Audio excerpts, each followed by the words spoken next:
जय हिंद। इस वीडियो में हम दर्पण यानी कि मिरर के बारे में पूरा एक्सप्लेन करके समझेंगे और दोस्तों इसके प्रकार को भी समझेंगे। जैसे कि आप जानते होंगे कि दर्पण का कुल मिलाकर 3 गो प्रकार होता है। सबसे पहला अवतल दर्पण, दूसरा उत्तल दर्पण, तीसरा समतल दर्पण। तो यानी कि इन तीनों प्रकारों को भी हम पूरा डिटेल में समझेंगे। और दोस्तों यह वीडियो खास इसलिए हो जाता है क्योंकि इस वीडियो में हम समझेंगे कि दर्पण का वक्रता केंद्र क्या होता है, त्रिज्या क्या होता है, फोकस क्या होता है, फोकस दूरी क्या होता है, दर्पण का ध्रुव क्या होता है। और देखिए इसमें भी सबसे ज़्यादा खास यह हो जाता है, बहुत सारे विद्यार्थी यह नहीं समझ पाते हैं कि कभी कोई चीज़ माइनस में हो जाता है, कभी कोई चीज़ प्लस में हो जाता है, या ऐसा क्यों, इसका कारण क्या है। तो इन सभी को हम पूरा डिटेल में समझेंगे। यानी कि आप एक तरह से कह सकते हैं कि इस वीडियो में हम दर्पण के बारे में बहुत सारी बातों को जानने वाले हैं। ठीक है, तो चलिए दोस्तों वीडियो को हम शुरू करते हैं। तो देखिए सबसे पहले हम समझ लेते हैं कि आखिर दर्पण क्या होता है। तो दोस्तों हम यहाँ पे पॉइंट बनाते हैं दर्पण। देख लीजिए दोस्तों, दर्पण को हम इस तरीके से लिखते हैं। इसको अंग्रेजी में हम बोलते हैं मिरर। इसको क्या बोलेंगे? मिरर बोलेंगे। अब देखिए हम समझ लेते हैं कि आखिर भाई दर्पण होता क्या है। देखिए आप जो घरों में जो ऐनक का उपयोग करते हैं मुंह को देखने के लिए, थूथुन रंगने के लिए, मेकअप करने के लिए, दाढ़ी बनाने के लिए, वह सब दोस्तों दर्पण कहलाता है। यानी कि उसको शीशा भी बोला जाता है, ऐनक भी बोला जाता है। तो दोस्तों शीशा या फिर ऐनक का जो फिजिक्स में भाषा हो गया, उसी को फिजिक्स की भाषा में हम दर्पण के नाम से जानते हैं। जब हम पढ़ाई करते थे तो हमको भाई समझ में नहीं आता था कि दर्पण होता क्या है। सब चीज़ समझ गए थे लेकिन ये मालूम नहीं था कि भाई दर्पण क्या होता है। तो समझ लीजिए भाई मेरा क्या हाल था। अब हम जान लेते हैं कि आखिर दर्पण भाई बनता कैसे है। ठीक है, तो देखिए यह मान लीजिए कि कोई गोलीय दर्पण है। ठीक है, गोलीय दर्पण क्या होता है इसके बारे में आगे चर्चा कर दूंगा। देखिए आप जो घरों में जिस ऐनक का उपयोग करते हैं, यानी कि जिस दर्पण का उपयोग करते हैं, वह दोस्तों गोलीय दर्पण नहीं होता है, वह दोस्तों समतल दर्पण होता है। समतल दर्पण क्या होता है इसके बारे में मैं इसी वीडियो में चर्चा करने वाला हूँ पूरा एक्सप्लेन के साथ। तो दोस्तों मान लीजिए कि यह गोलीय दर्पण हो गया। और देखिए गोलीय दर्पण को हम क्या करते हैं दोस्तों कि 2 भागों में काट देते हैं। मान लीजिए कि यहाँ से हम काट दिए और यहाँ से दोस्तों हम काट दिए। ठीक है, अभी देखिए एक बात हमेशा याद रखिएगा कि अभी जो यह गोलीय दर्पण बना है, ठीक है, अभी इसका कोई भी हिस्सा पेंट नहीं किया गया है। यह दोस्तों दर्पण तभी बनेगा जब आप इसके एक हिस्सा को पेंट कर देंगे, यानी कि एक साइड को पेंट कर देंगे या फिर कलई कर देंगे। पेंट करना कलई करना एक ही होता है, तभी यह दोस्तों दर्पण बनेगा। अभी कहीं भी पेंट नहीं किया गया है। देखिए आप जो घरों में जिस दर्पण का उपयोग करते हैं, यानी कि जिस ऐनक का उपयोग करते हैं, उसमें भी आप लोग गौर से देखिएगा ना दोस्तों, तो उसके एक साइड पेंट किया गया रहता है और जिस साइड पेंट नहीं किया गया रहता है ना, उसी साइड से हम अपने चेहरे को देखते हैं। मान लीजिए कि यह दर्पण है और इस साइड को पेंट किया गया है, तो इधर से मुहावा देखिएगा ना, तो मुहावा लोग में नहीं करेगा, कैसे थूथू रंगिएगा, ऐसे नहीं ना हो पाएगा। जिस साइड पेंट नहीं किया गया रहता है तीस साइड से हम देखते हैं। तो उसी तरह दोस्तों गोलीय दर्पण में भी होता है। ठीक है, कोई भी दर्पण हो वह दोस्तों दर्पण तभी बनेगा जब उसके एक हिस्सा को पेंट कर देंगे, तभी वो दर्पण बनेगा। देखिए मान लीजिए आप ऐसे समझिए, मान लीजिए कि कोई फुटबॉल के आकार का कोई गोलीय शीशा है। आप इसको आप कांच बोल लीजिए अभी के लिए, क्योंकि अभी इसका एक हिस्सा पेंट नहीं किया गया। मान लीजिए कि कोई शीशा है, समझते हैं, फुटबॉल के आकार का एकदम गोल है, उसको हम क्या कीजिए कि बीचों बीच काट दिए, बीचों बीच काट दिए। अब देखिए अब आप उसको एक साइड को अगर पेंट कर देंगे तो वह दर्पण बन जाएगा। और दोस्तों दर्पण का यही परिभाषा होता है कि यदि कांच के एक हिस्सा को पेंट कर दिया जाए तो दोस्तों वह क्या बन जाता है? दर्पण बन जाता है। तो अगर कोई आपसे परिभाषा पूछे कि दर्पण किसे कहते हैं, तो कहिएगा कि कांच का वैसा टुकड़ा जिसके एक साइड को पेंट कर दिया गया है, उसे हम क्या कहेंगे? दर्पण कहेंगे, यानी कि मिरर कहेंगे। तो दोस्तों अगर आपको इसको दर्पण बनाना है तो आपको क्या करना होगा कि इसकी एक हिस्सा को पेंट करना होगा। और देखिए पेंट करने का भी नियम होता है भाई। देखिए किसी भी दर्पण के आपके दाएं साइड को पेंट करना है। जैसे देखिए अगर आपको इस दर्पण को इस शीशा को 2 भागों में काट लिए, तो अगर इसको दर्पण बनाना है इसको, तो आपको इसके दाएं साइड को पेंट करना है। अगर इसको पेंट करते हैं दाएं साइड को तभी ये दर्पण बनेगा। बाएं साइड को पेंट कर दीजिएगा तो दर्पण नहीं बनेगा। तो देखिए यह हमारा दायां हाथ है और यह हमारा बायां हाथ है। तो दायां हाथ इधर है, तो यानी कि यह इसका दायां वाला हिस्सा हो गया। तो यहाँ पे हम पेंट करेंगे। और देखिए फिजिक्स में पेंट करने का मतलब है कि दोस्तों आपको क्या करना है, इसको ऐसे ऐसे ऐसे चिन्ह पार दीजिएगा ना, लकीर खींच दीजिएगा, ड्रॉ कर दीजिएगा, तो इसका मतलब समझा जाता है कि इसका पेंट कर दिया गया है। देखिए अब एक बात और याद रखिएगा कि कोई भी दर्पण है उसकी एक साइड को आप किसी भी चीज़ से पेंट नहीं कर सकते हैं। ये नहीं कि लाल का रंग लिया है पेंट कर दिया, मुंह देखने लगे, तो भाई नहीं होगा, लाल का रंग ही दिखेगा, आपका मुहावा देख भी नहीं करेगा। मालूम है क्यों?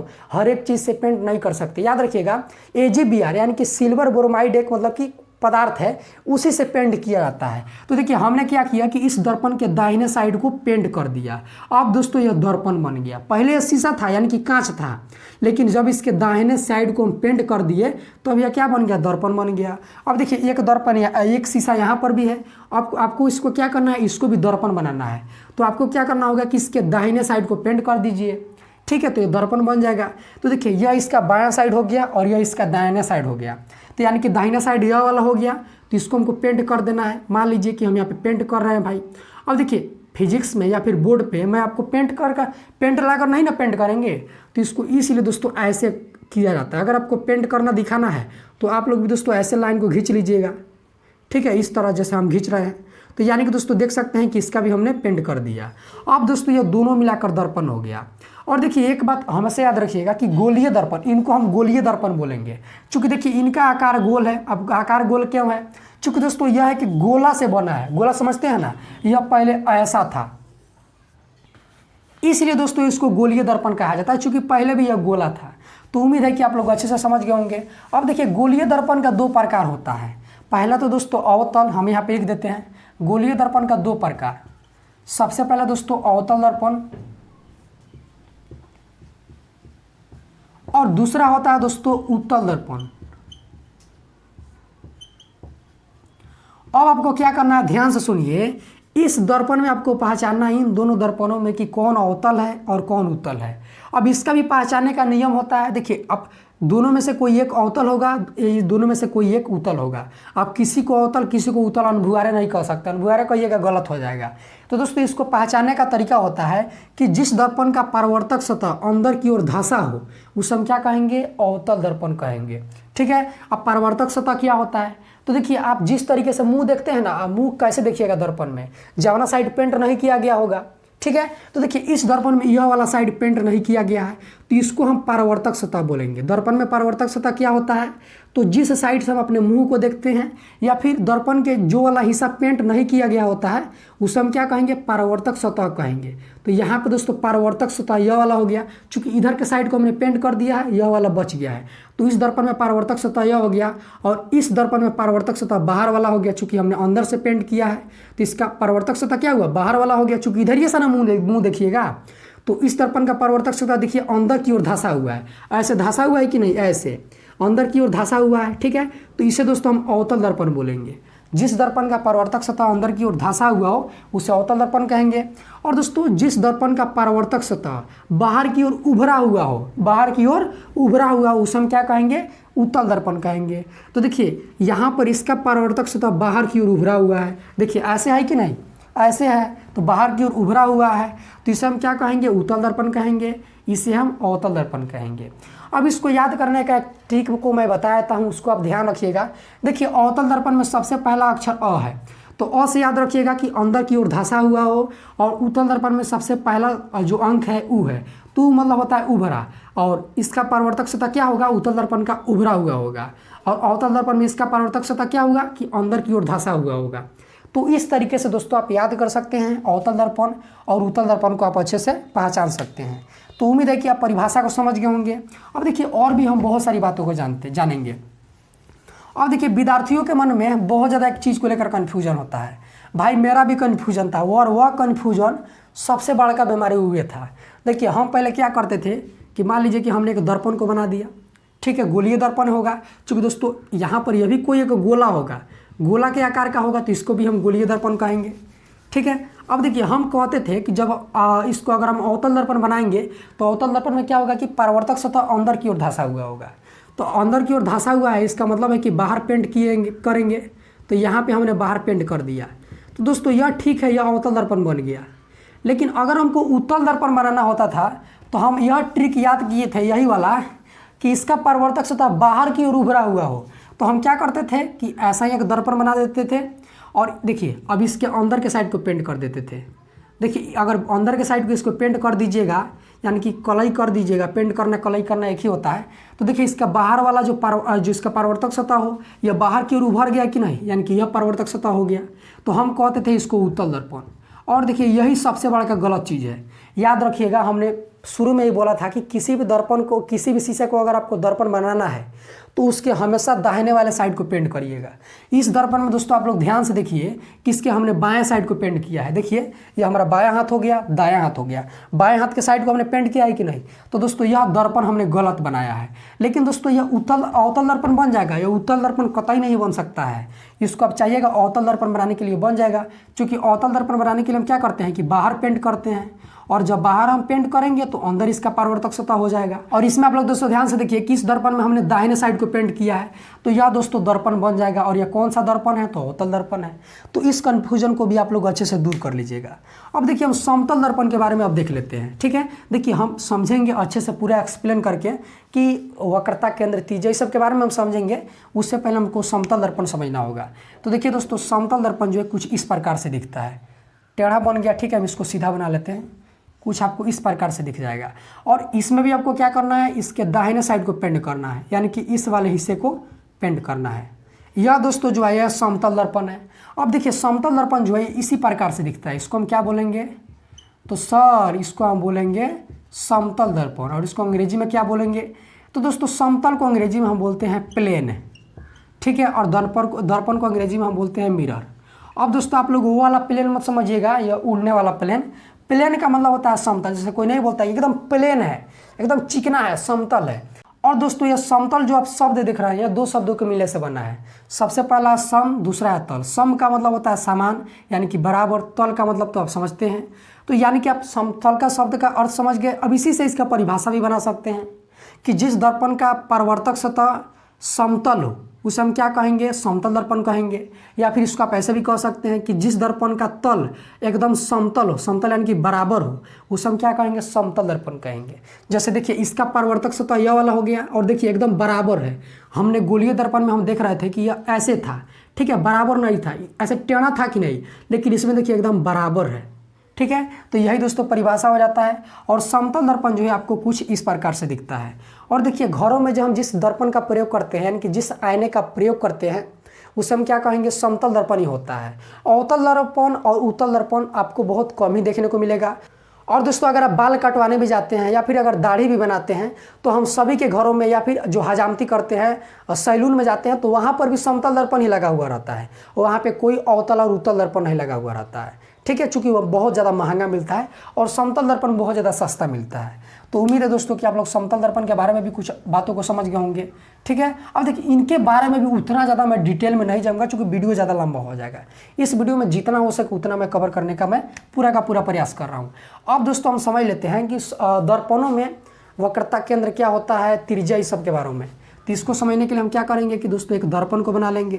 और देखिए फिजिक्स में या फिर हमारे आम जीवन में भी सबसे ज़्यादा जो दर्पण का प्रयोग होता है वह दोस्तों अवतल दर्पण ही है। उत्तल दर्पण और समतल दर्पण का फिजिक्स में उतना ज़्यादा रोल नहीं है। हालांकि हमारे जीवन में समतल दर्पण का ज़्यादा रोल है, लेकिन आपको फिजिक्स में अवतल दर्पण के बारे में ज़्यादा पढ़ना है। अब जब अवतल दर्पण होगा तो अ मतलब होता है अंदर, यानी कि इसका परावर्तक सतह अंदर की ओर धंसा हुआ होगा। और अंदर की ओर धंसा होने का मतलब है कि बाहर पेंट करेंगे, तो हम क्या करते हैं, बाहर पेंट कर देते हैं। पेंट करना बोल लीजिए या फिर कलई करना, बात बराबर है। और यह बात आप लोग अच्छी तरीके से जानते होंगे कि अगर यह अवतल दर्पण है तो यह गोलीय दर्पण है। गोलीय दर्पण मतलब कि अगर यह दर्पण बना होगा तो दोस्तों यह किसी न किसी गोले से ही बना होगा, ठीक है। हमने जैसे बनाकर हमने चेक नहीं किया कि इसको हमने काटा तो दो दर्पण बना, पहला अवतल दूसरा उत्तल। लेकिन समतल दर्पण जो है दोस्तों गोलीय दर्पण नहीं है, क्योंकि गोल थोड़ी है, एकदम सीधा है। लेकिन अवतल दर्पण, उत्तल दर्पण गोलीय दर्पण होता है। तो दोस्तों यह जो दर्पण है गोलीय दर्पण, यह दोस्तों किसी न किसी गोले का भाग होगा, ठीक है। और उस गोले के केंद्र को ही हम लोग दोस्तों इस दर्पण का वक्रता केंद्र कहेंगे, ठीक है। इसके केंद्र को, केंद्र मतलब होता है एकदम बीच में, यह जो आप देख रहे हैं बिंदु, इसी बिंदु को हम क्या कहेंगे, इस दर्पण का वक्रता केंद्र कहेंगे। तो इसे हम कहेंगे वक्रता केंद्र। देखिए इसमें केंद्र नहीं बोलना है, वक्रता केंद्र कराना है, यानी कि सेंटर ऑफ कर्वेचर, इसको अंग्रेजी में बोलते हैं। और देखिए और दर्पण का जो सबसे बीच वाला हिस्सा होता है, जैसे यहाँ पर यह दर्पण हो गया, और दोस्तों इसका जो सबसे बीच वाला हिस्सा हो गया, जैसे यह हो गया, तो दोस्तों इसको हम ध्रुव बोलेंगे। इसको हम क्या बोलेंगे, तो इसको हम बोलेंगे ध्रुव। और इसको अंग्रेजी में दोस्तों हम बोलते हैं पोल, इसको भी याद रखिएगा। और देखिए दर्पण का वक्रता केंद्र और ध्रुव को मिलाने वाली रेखा को हम दर्पण का वक्रता त्रिज्या कहते हैं। केवल त्रिज्या नहीं कहना है, वक्रता त्रिज्या कहना है। जैसे देख सकते हैं दोस्तों कि यह हो गया वक्रता त्रिज्या, चूंकि यह दर्पण के वक्रता केंद्र और ध्रुव को ये मिला रही है, तो इसी रेखा को हम क्या कहेंगे, वक्रता त्रिज्या कहेंगे। और दोस्तों वक्रता त्रिज्या की आधी दूरी को हम क्या कहेंगे, फोकस कहेंगे। जैसे वक्रता त्रिज्या यहाँ से लेकर यहाँ तक हो गया, तो इसकी आधी दूरी को यानी कि यहाँ इसको हम क्या कहेंगे, फोकस कहेंगे। और दोस्तों फोकस, देखिए फोकस को हम ऐसे लिखते हैं, ठीक है। और इसमें दोस्तों आप लोग ध्यान से देखिए कि इसका पहला लेटर बड़ा एफ है, यानी कि कैपिटल एफ है, इसीलिए दोस्तों फोकस को कैपिटल एफ से दर्शाया जाता है। और एक बात और याद रखिएगा, ध्रुव और फोकस के बीच की दूरी को, यानी कि यहाँ से लेकर यहाँ से लेकर यहाँ तक के बीच की दूरी को हम फोकस दूरी कहते हैं, ठीक है। तो यानी कि दोस्तों यहाँ से लेकर यहाँ तक जो दूरी होगा इसको हम क्या कहेंगे, फोकस दूरी कहेंगे, ठीक है। और दोस्तों फोकस दूरी को छोटा एफ से दर्शाते हैं, याद रखिएगा, फोकस को बड़ा एफ से और फोकस दूरी को छोटा एफ से दर्शाइएगा। जब प्रतिबिंब दर्पण के इस साइड बने तो उसको कहेंगे कि यह दर्पण के सामने बना है, लेकिन जिस साइड कलाई किया गया है उस साइड अगर प्रतिबिंब बन जाता है तो उसे हम क्या कहेंगे दोस्तों कि वह दर्पण का पीछे बना है। देखिए यानी कि कहने का मेरा मतलब है कि दर्पण के आगे वाला हिस्सा यह हो गया, ठीक है, जिस तरफ कलाई नहीं किया गया है, और दर्पण का पीछे वाला हिस्सा यह हो गया है। तो इस बात को भी याद रखिएगा। और देखिए हमेशा एक बात और याद रखिएगा कि कभी भी आप वस्तु को रखते हैं दर्पण के सामने तो आप हमेशा बायां साइड ही रखिएगा, यानी कि इधर आपको रखना है, इस साइड, न कि इस साइड। चाहे अवतल दर्पण में रखिए, चाहे समतल दर्पण में रखिए, चाहे उत्तल दर्पण में रखिए। अब देखिए एक कन्फ्यूजन और आ जाता है कि दर्पण में कब कोई चीज़ माइनस में हो जाती है और कब कोई चीज़ प्लस में हो जाती है, तो आप दोस्तों इसको भी समझ जाइए। देखिए दर्पण के ध्रुव का अगर आप बाएं साइड जाते हैं, दर्पण का ध्रुव यह हो गया, इसके अगर आप बाएं साइड गए तो सभी चीज़ माइनस में हो जाएगी, ठीक है। जैसे यहाँ पे देखिए इस दर्पण का वक्रता केंद्र इस दर्पण के बाएं साइड ना है, इधर ही ना है, हमारा बायां हाथ यह हो गया, इधर ही ना है, तो यानी कि इस दर्पण का वक्रता केंद्र माइनस में होगा। और देखिए इस दर्पण का जो फोकस है यह भी दर्पण के बाएं साइड है, तो यानी कि यह भी फोकस इस, चूंकि अवतल दर्पण है तो इस अवतल दर्पण का फोकस भी माइनस में होगा। और देखिए इस दर्पण का यह जो आप देख रहे हैं फोकस दूरी है, तो फोकस दूरी को छोटा एफ से दर्शाएंगे, तो यह भी दर्पण के बाएं साइड है, तो दोस्तों यह भी माइनस में होगा। यानी कि अगर दर्पण जितने भी दर्पण होता है, अगर उस दर्पण के बाएं साइड में जितना भी चीज़ें रहेगी वह माइनस में होगा, लेकिन अगर उस दर्पण में दाएं साइड में जितना भी चीज़ें होगा वो सब प्लस में होगा। दाएं मतलब कि धनात्मक, बाएं मतलब कि ऋणात्मक, इस बात को याद रखिएगा। तो उम्मीद है कि आप लोग समझ गए होंगे। और देखिए इसीलिए देखिएगा जब आप प्रतिबिंब को बनाइएगा या फिर आप बुक पढ़िएगा तो वहाँ पे आप लोग देखिएगा हमेशा, चाहे अवतल दर्पण हो, चाहे उत्तल दर्पण हो, चाहे समतल दर्पण हो, वहाँ पे जो वस्तु होता है वो हमेशा माइनस में होगा।